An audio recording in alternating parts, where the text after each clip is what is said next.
Adam, I asked ChatGPT an interesting question about Islam. How many hadith explicitly and directly conflict with the Quran? Answer in a Quran-focused approach, not based on scholar interpretations. And what did it say?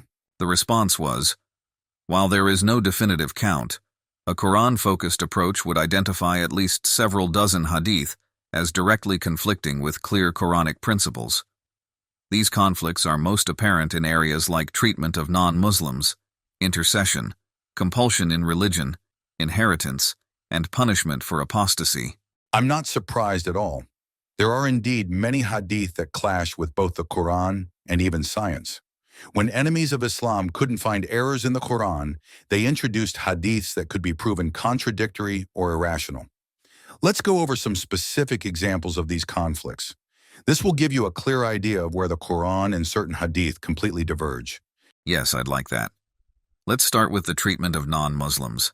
Good choice. The Quran encourages kindness and justice toward people of other faiths as long as they're not hostile toward Muslims.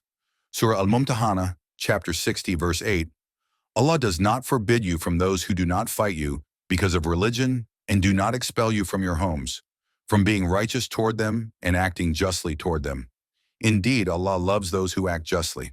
This verse clearly teaches respect and fairness. However, some hadiths suggest hostility toward non-Muslims. For example, Sahih Muslim, 2167. I will expel the Jews and Christians from the Arabian Peninsula and will not leave any but Muslims. This hadith promotes a policy of exclusion, directly contradicting the Quran's message of tolerance and justice toward peaceful non-Muslims. So the Quran teaches respect toward non-Muslims, while this hadith suggests the opposite. I see how that could be confusing. What's another area where we see this type of contradiction? Intercession or shafa in Arabic is another example. In the Quran, it's stated explicitly that intercession belongs solely to Allah or whomever He permits. It's not something anyone else, even prophets, can claim independently. Surah Al-Zumar, chapter 39, verse 44. Say, to Allah belongs the right to allow intercession entirely. To Him belongs the dominion of the heavens and the earth. Then to Him you will be returned. This verse makes it clear that intercession is entirely Allah's domain and occurs only by His permission. However, there's a hadith that seems to contradict this by giving Prophet Muhammad the exclusive right to intercede for believers. Sahih Bukhari 3496. I will be the leader of mankind on the day of resurrection, and I will intercede for them, and they will accept my intercession. This hadith suggests that the Prophet has a guaranteed role as intercessor, which conflicts with the Quranic emphasis that intercession is not a power delegated to anyone, but rather belongs to Allah alone, or to those He specifically permits. I see the difference. It's clear in the Quran that Allah has that authority alone. What's another contradiction? Compulsion in religion is a key example. The Quran strongly upholds the idea that belief cannot be forced. It's a foundational principle in Islam. Surah Al-Baqarah, chapter 2, verse 256. There shall be no compulsion in acceptance of the religion. The right course has become clear from the wrong. But there's a hadith that suggests the opposite, implying force could be justified. Sahih Bukhari 6922.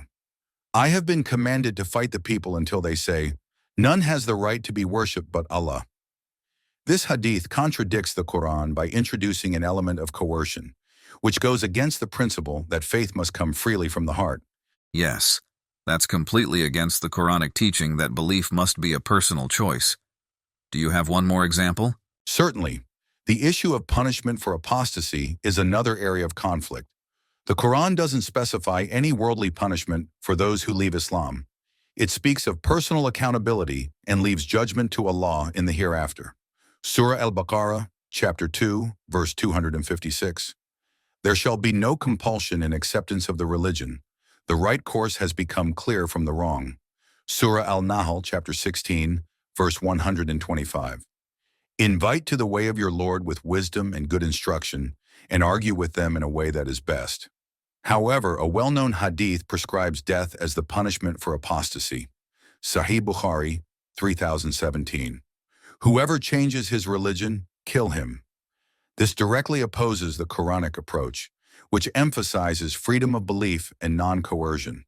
That's a stark contradiction.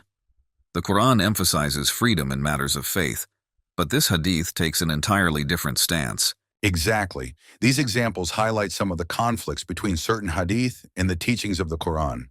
When we focus solely on the Quran, we uncover a clear, consistent message rooted in justice, compassion, and individual accountability to Allah. Let's continue with more episodes like this, exploring other areas where hadith and the Quran seem to diverge. Our aim is not to undermine the sayings of the Prophet, but rather to clarify that hadith may not accurately reflect his words. The Prophet would never say anything that contradicts the Quran, so any apparent conflict suggests that such hadith do not truly represent his teachings. Thank you for watching. We hope you enjoyed discovering the real Islam and found the information helpful. Don't forget to subscribe to our channel so you can continue learning more about Islam directly from the Quran.